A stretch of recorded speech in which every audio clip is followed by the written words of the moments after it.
Good morning to all. My name is Himanshu Srivastav. Today we'll read the story Glimpses of India Part 1 A Baker from Goa by Lucio Rodriguez.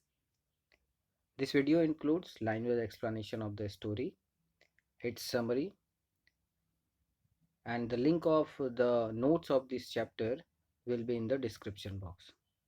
So let's start the chapter.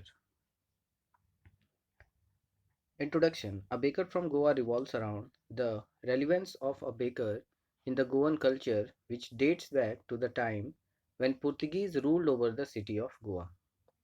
The Portuguese may have left, but the bread makers continue to have an inevitable stature in the story. The author recalls his childhood days and their excitement on seeing the baker. They were enthusiastic to the point that they would run to him as soon as they woke up without even brushing their teeth. Means the author is telling. Now, the line wise explanation. Our elders are often heard reminiscing nostalgically about those good old Portuguese days, the Portuguese and their famous loaves of bread. Those eaters of loaves might have vanished, but the makers are still there. We still have among us the mixers, the molders, and those who bake the loaves.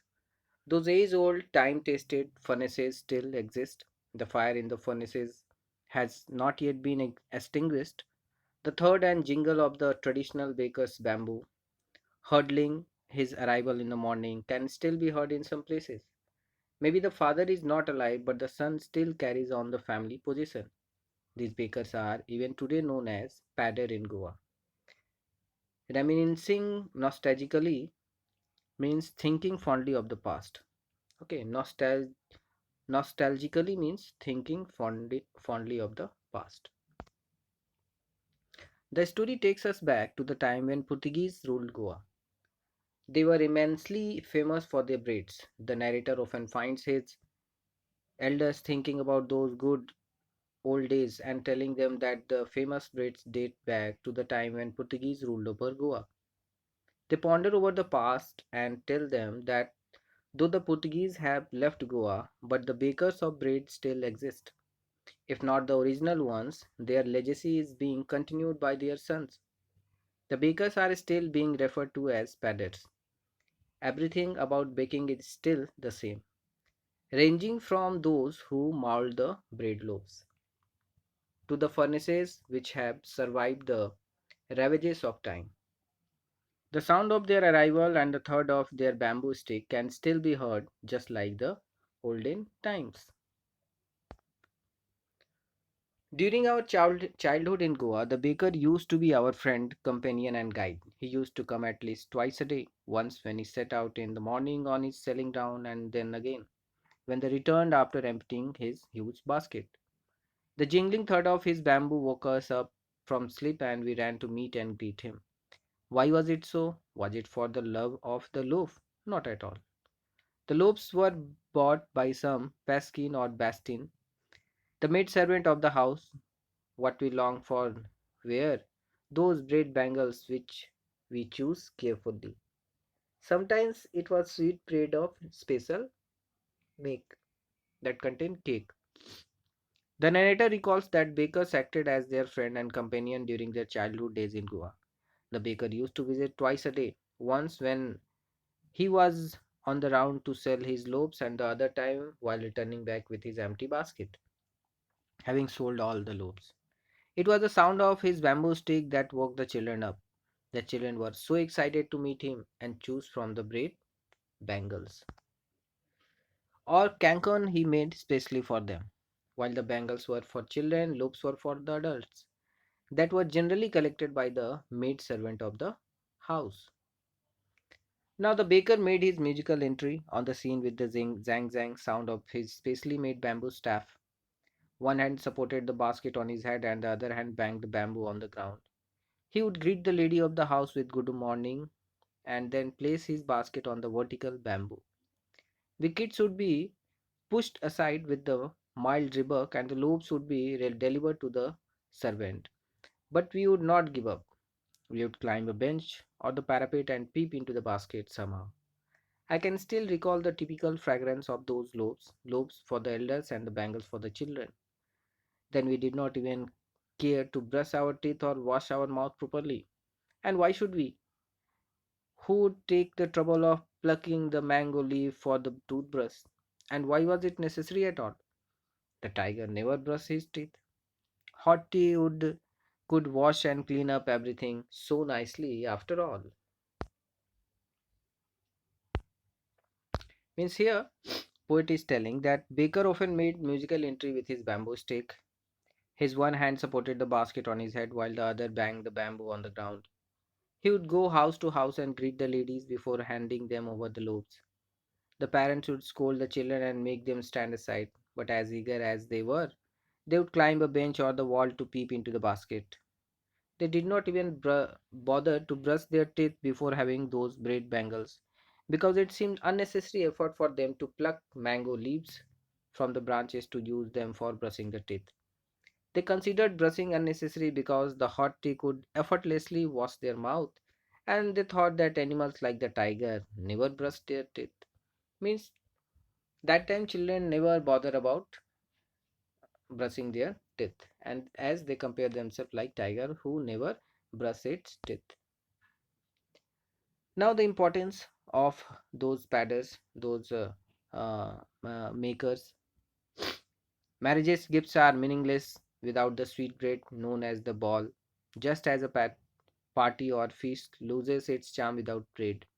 Not enough can be said to show how important a baker can be for a village. The lady of the house must prepare sandwiches on the occasion of her daughter's engagement.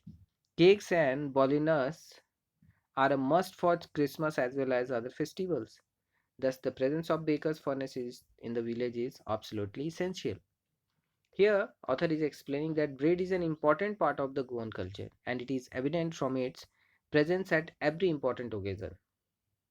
From sweetbreads at marriages to sandwiches at engagement parties and cakes and coconut cookies at Christmas as well as other occasions. Means those bakery products were very important. These makes the presence of a baker in every village very essential. Because of that, the bakers were very important for the village. The baker or a bread seller of those days had a peculiar dress known as the kabai. Means this paragraph is telling about the appearance of the padders, the bread sellers. It was a single piece long frock reaching down the knees. In our childhood we saw bakers wearing a shirt and trousers which were shorter than full length ones and longer than its half pants. Even today anyone who wears a half pant which reaches just below the knees invites the comment that he is dressed like a padder. Bakers were known to have worn unique knee-length frock dresses typically known as kabai in the narrator's childhood days. He had seen them wearing shirts and pants whose length was shorter than the usual ones. It was a part of their identity so much so that even if someone wears that trouser length now, he is said to have dressed like a baker. Means the dress of the padders was completely different. If someone is wearing a pant which is shorter than the usual ones, means their appearance will be dressed like a baker or a padder, and was said in olden times. The baker usually collected his bills at the end of the month. Monthly accounts used to be recorded on some wall in pencil. Baking was indeed a profitable profession in the olden days. The baker and his family never starved. He, his family, and his servants always looked happy and prosperous. Their plump physique was an open testimony to this. Even today, any person with a jackfruit like physical appearance is easily compared to a baker. Means here poet is telling author is telling that what is the importance of baker, how do they appear. The baker had a way of making monthly record of bills on a wall using a pencil and then collecting the money at the end of the month. Baking has always been a profitable profession. The baker's family and workers have always been happy and joyous. The baker was usually fat. Means this is telling about the appearance of the baker. That the baker was usually fat, which was proof that he had a lot to eat and hence was a proof of his richness. Means bakers are very rich. Their family, children, and servant they are very happy. Means big bakery was a profitable job. Even to this day, someone with a well built body is compared to a baker. So, this was the story. Now, the summary, the lesson begins with how narrators and elders often recall the time when Goa was under the rule of Portuguese. They talk how the importance of bakers is still maintained in their villages even after the Portuguese have left. They are known as padders in Goa. The mixers, molders, and their time tested furnaces continue to serve the people of Goa with their famous bread loaves. It is possible that the original ones may not exist, but their profession is being continued by their sons. The thud of their bamboo stick can still be heard in some parts of the village. The same jingling thud would wake the narrator and his friends during their childhood days, who would go running to him without brushing or washing their mouth properly. It was the maid servant of the house who collected the loaves while children sorted out the bread bangles for themselves. Bakery products have importance in the culture and traditions of Goa. Ball or sweet bread is a part of marriages, gifts, cakes, and bolinas or coconut cookies are eaten at every festival. And the lady of the house prepares sandwiches at her daughter's engagement. Earlier, bakers wore a unique frock of knee length known as kabai, but during the narrator's childhood days, they wore a shirt and trousers of length slightly shorter than the usual ones. They generally collected their bills at the end of every month. Bakery has continued to be a profitable profession, managing to keep their families joyous and prosperous. So, this was the story and the explanation that how the padders and bakery work was important in Goa, how it is affecting the culture, what was the appearance of those padders, those bread sellers, what was the reaction and activities of the narrator in his childhood and his elders in their childhood, and how the bakery work, the padders work is profitable. So this was the story, and I hope this will help you out to understand. Thank you.